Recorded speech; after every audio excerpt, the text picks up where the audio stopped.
Students বোর্ডের circuit দেখতে পাচ্ছ, এই সার্কিটের ইকুইভ্যালেন্ট রেজিস্ট্যান্স তোমাকে বের করতে বলা আছে। প্রত্যেকটা ব্রাঞ্চের রেজিস্ট্যান্স স্মল আর। এখন যদি ভালো করে একটু খেয়াল করো তাহলে তুমি এখানে মিরর সিমেট্রি দেখতে পাবে, আবার ফোল্ডিং সিমেট্রিও দেখতে পাবে। আমরা দেখবো দুটো সিমেট্রি ইউজ করে আমরা কিভাবে অঙ্কটাকে সলভ করতে পারি। যদি ফোল্ডিং সিমেট্রি ভাবি তাহলে আমরা কি করব, দেখো এই দিক বরাবর আমি এটাকে ফোল্ড করে দিতে পারি, এটা হচ্ছে ফোল্ডিং সিমেট্রিকের লাইন। এই দিক বরাবর আমি সার্কিটটাকে ফোল্ড করে দিতে পারি, তাহলে এই পয়েন্ট সুপার ইম্পোজ হবে, এই পয়েন্ট সুপার ইম্পোজ হবে। ঠিক আছে, যদি তাই হয় তাহলে এই রেজিস্ট্যান্সের উপর এই রেজিস্ট্যান্স সুপার ইম্পোজ হবে, অর্থাৎ এই পয়েন্ট যদি সেম হয়ে যায় তাহলে এই দুটো resistance parallel combination are parallel হবে, তাহলে এটা হয়ে যাবে R/2। এটাও তাই, এখানে এইটা সুপার ইম্পোজ করে যাবে এই পয়েন্ট দুটো কমন রেখে, তাহলে এটাও R/2 লিখবো আমি এই দুটো কম্বিনেশনের। এবং মাঝখানেরটা আরই থাকবে। এই দুটো দেখো এই রেজিস্ট্যান্স যখন ওভারল্যাপ করবে এই পয়েন্টটা কমন থাকবে, আর এই পয়েন্ট একই পয়েন্ট হয়ে যাবে, তখন এই রেজিস্ট্যান্স দুটো এবং এই রেজিস্ট্যান্স দুটো কিন্তু প্যারালাল কম্বিনেশন হয়ে যাবে, অর্থাৎ এই সার্কিটটা সুন্দরভাবে এই সার্কিটে কনভার্ট হয়ে যাবে। দেখতে পাচ্ছ R/2 R/2 R। ওকে, মিলে গেল। তো এখানে আমরা ফোল্ডিং সিমেট্রি ইউজ করে দিলাম। এখানে দেখতে পাচ্ছ যে এই রেজিস্ট্যান্স R/2, এই আর আর এই R/2 এটা সিরিজ কম্বিনেশন আছে, অর্থাৎ টোটাল রেজিস্ট্যান্স হয়ে যাবে 2R এবং R/2 প্যারালাল কম্বিনেশন 2/5R এখানে তৈরি হবে। এই 2/5Rটা এইটার সাথে সিরিজে পড়বে, অর্থাৎ ইকুইভ্যালেন্ট রেজিস্ট্যান্স 7/5R আসবে।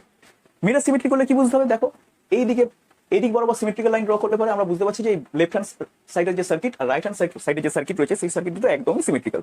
সেক্ষেত্রে এই দুটো ব্রাঞ্চে যে কারেন্ট যাবে এই দুটো ব্রাঞ্চ দিয়ে সেই কারেন্টই আসবে, এই ব্রাঞ্চ দিয়ে যে কারেন্ট যাবে এই ব্রাঞ্চ দিয়েও সেই কারেন্টই ফ্লো করবে।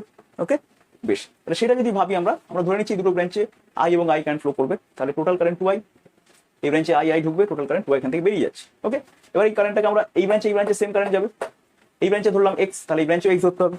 বাকি কারেন্ট I-X, এখান থেকে I-X আসবে, এখান থেকে বাকি কারেন্ট এখান থেকে I-X এবং এখান থেকে I-X গেল, দুটো জয়েন হয়ে 2I-X এই সার্কিটে ফ্লো করে যেমন ভাবে I-X এখানে ঢুকে যাবে, বাকি I-X এদিকে ঢুকে এইখানে I কারেন্ট তৈরি করবে এবং আলটিমেটলি 2I কারেন্ট এখান থেকে বেরোবে। এবার আমরা লুপ কনসিডার করবো।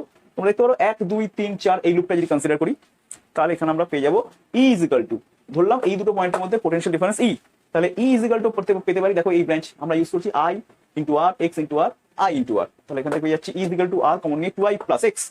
ওকে, বেশ, আবার যদি এই লুপটা ইউজ করি, দেখো 2 3 5 6 2 এই লুপটা যদি ইউজ করি, এই লুপে আমি লিখবো 0 = যেহেতু এই লুপে কোনো ব্যাটারি নেই তাই 0 = এই লুপের কারেন্ট লিখবো R × X minus I-X into R minus R into 2I minus X minus R into I-X।